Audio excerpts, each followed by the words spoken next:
You made your mark inside my head.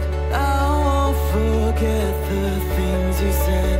We are too young, we were so young. We should have known better.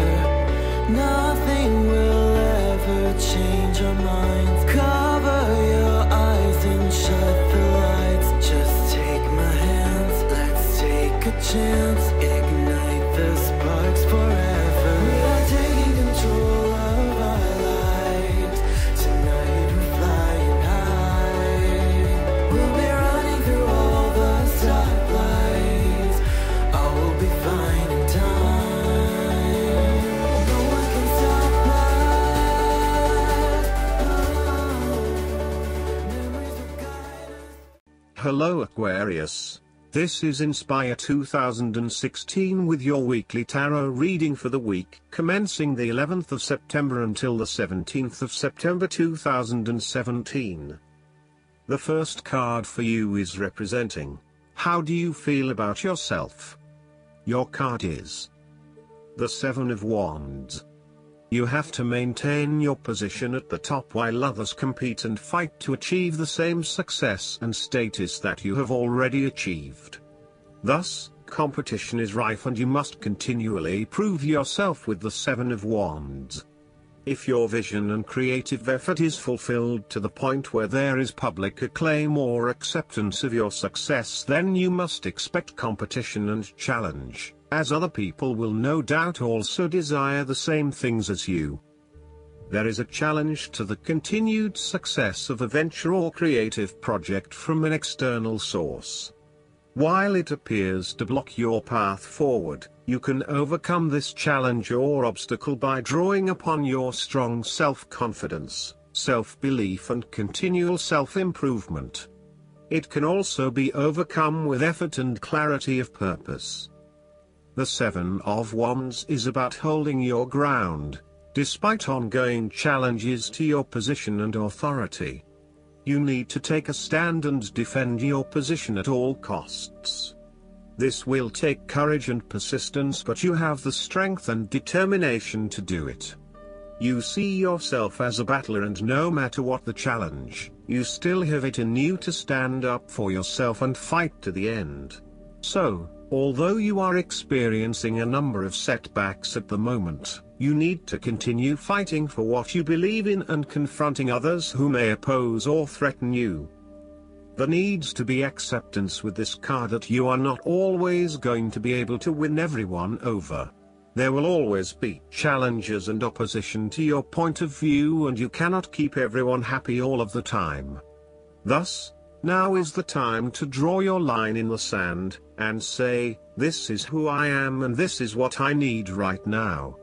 There cannot be any compromise or negotiation at this time, just hold your ground with determination and courage.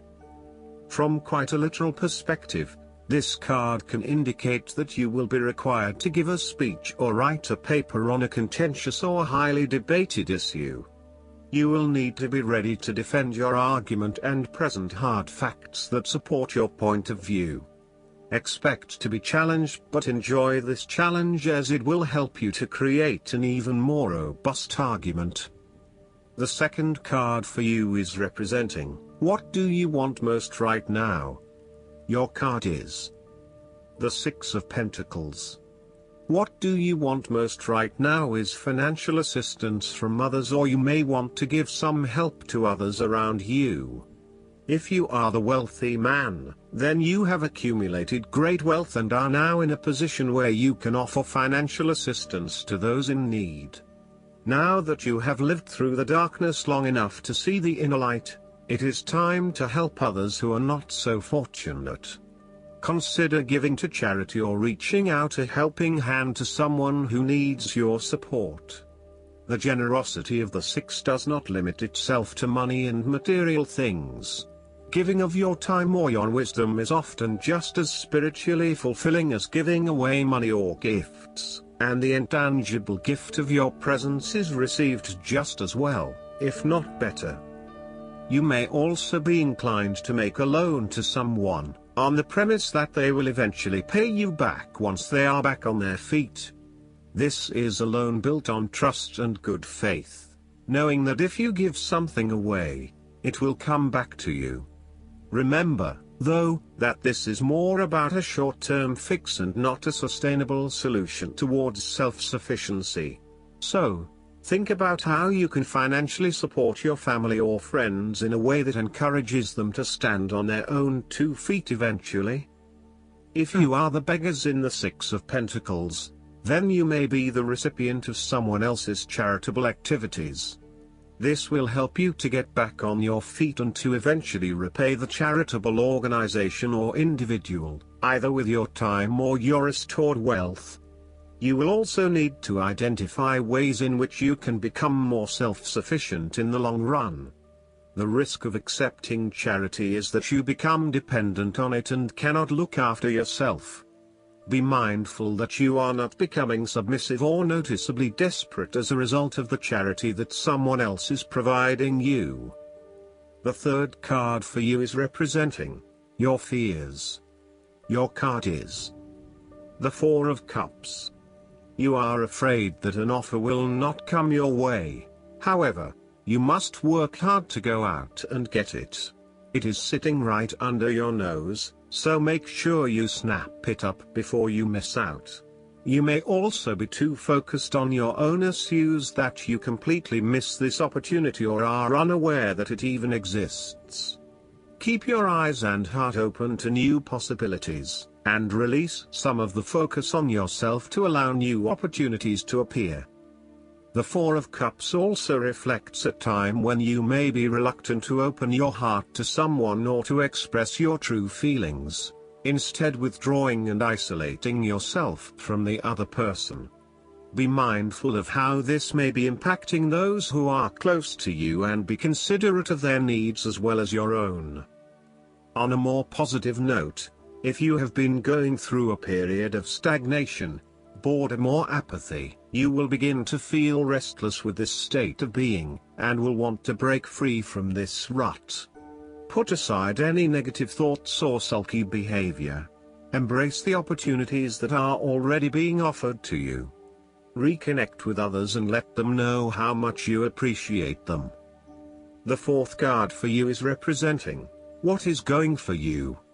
Your card is the Six of Swords. You will need to make a regretful transition, as a likely result of the decisions you make. You know that in order to move forward, you must leave something important behind, and while you do this with some regret, you know that in the long term it is the best option for you. There are times when you will be forced to let go of something to which you have been attached, and the process of letting go is often quite challenging. However, the sadness of your loss will soon be replaced by greater clarity, bringing about a renewed acceptance of change. Do not be afraid to let go of whatever it is that is holding you in the present or the past. Instead, look to your future and choose the best option that has the greatest long-term potential. There are going to be some hard decisions and some compromises that you will need to make, but this is ultimately a rite of passage that will take you into a new phase of your life. You need to realize that you are now headed towards a much better position in life. You have endured, or are currently enduring, a difficult life transition, but as a result, you will be more able to deal with what may come. Do not dwell on the past or what you have left behind. Instead, use this as an opportunity for changing your beliefs about yourself, moving away from whom you used to be and towards whom you really want to be. Sometimes the only way to solve life's problems is to leave them behind you and go somewhere new to start over. While it may feel as though you are giving up or being a coward, escape is often the only approach left when all others have failed. The important thing now is that you chart a new course that will lead to greater happiness and joy.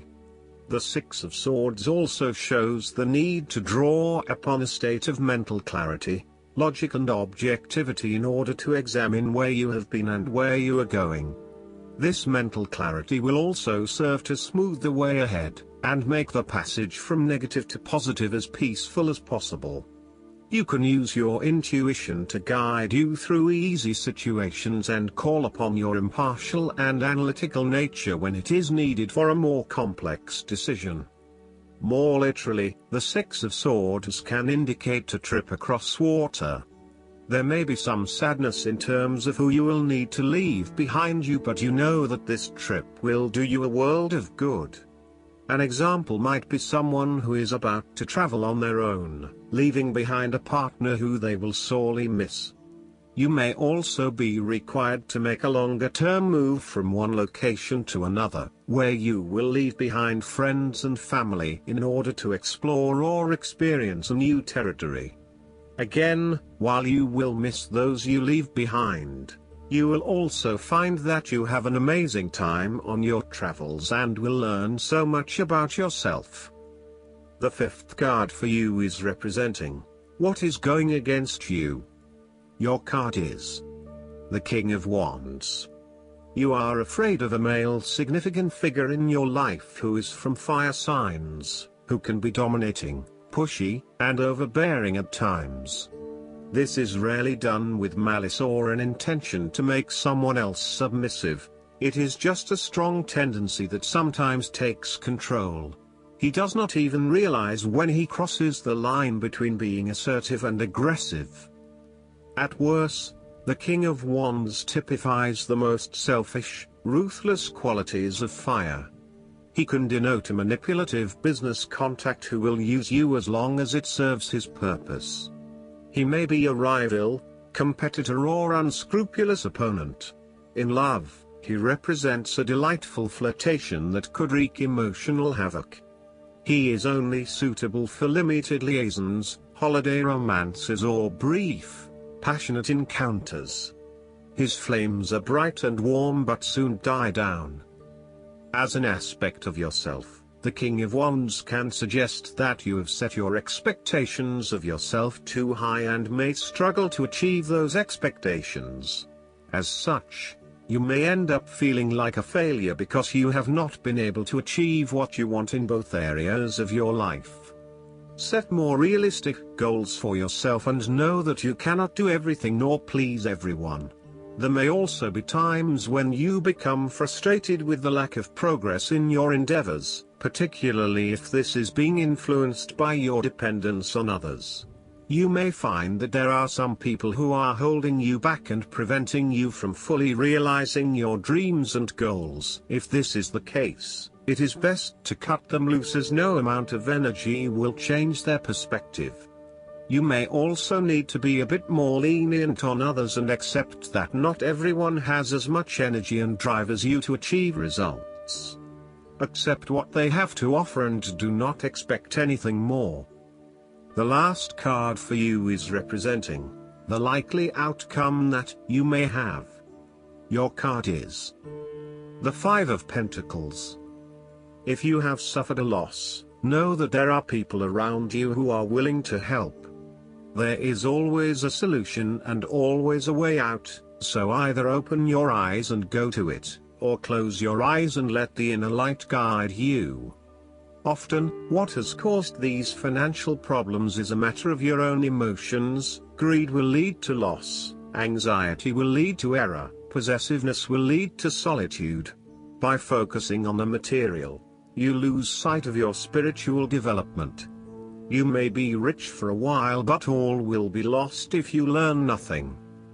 On a psychological level, there may be a difficulty with your relationship to money and material things.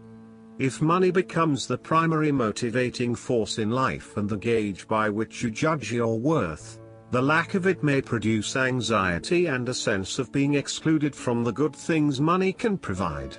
For example, if you are unfortunate enough to encounter financial difficulties such as the loss of employment or an investment gone belly up, you may fall into the trap of losing faith in your ability to recreate a positive financial situation for yourself.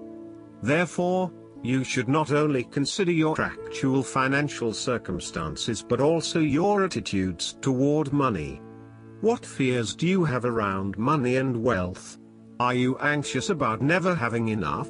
Or do you have faith in your ability to manifest what you need to live a prosperous, fulfilled life no matter what your circumstances? Often wealth is based as much on your psychological state as your actual financial state. In a world that often equates success with financial wealth, the loss shown on the Five of Pentacles can be a humbling blow to your self-esteem and sense of self-worth. This loss can occur in any number of ways, but even though an external event may seem to be the cause, this card often reflects that the loss is something you have brought upon yourself. There is a spiritual loss that often precedes or accompanies loss of material wealth. The Five of Pentacles can also point to a time of being alone, feeling abandoned, ignored and unwanted. You may be excluded from group events or you are being ostracized by others. You are in desperate need of support and comfort from those who actually care. Last but not least, the guidance card for you is Do the Work. If you see this card, please don't think of it as a chastisement. Nobody is doubting your work ethic or suggesting that you're not carrying your weight when it comes to your life purpose.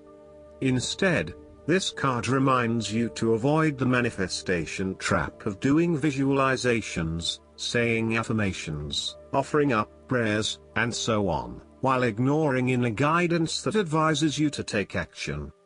It is up to us to act upon the guidance we've asked for. The majority of manifestations occur when we listen to our inner urge to make positive changes, learn something new, do research, make connections with others. Life is a collaboration, from the moment we are born until the moment we transition. We are forever working with other people, our angels, and God. Without doing our part, we often don't get the results we would expect. What guidance have you been receiving that you've been ignoring? Perhaps you feel intimidated, confused, doubtful, or unprepared to act on it. Yet, God doesn't give us guidance unless we have the ability to follow it. Today, take one action step in the direction of your inner guidance. If you're unsure what to do, take a moment right now to pray for clarity. Then take another action tomorrow, and another the next day, and you'll soon manifest support in ways that exceed your dreams. I hope that you enjoy everything, and if you like the reading, just please click subscribe and you will get instant notifications every time we publish a new video right to your YouTube. Thanks.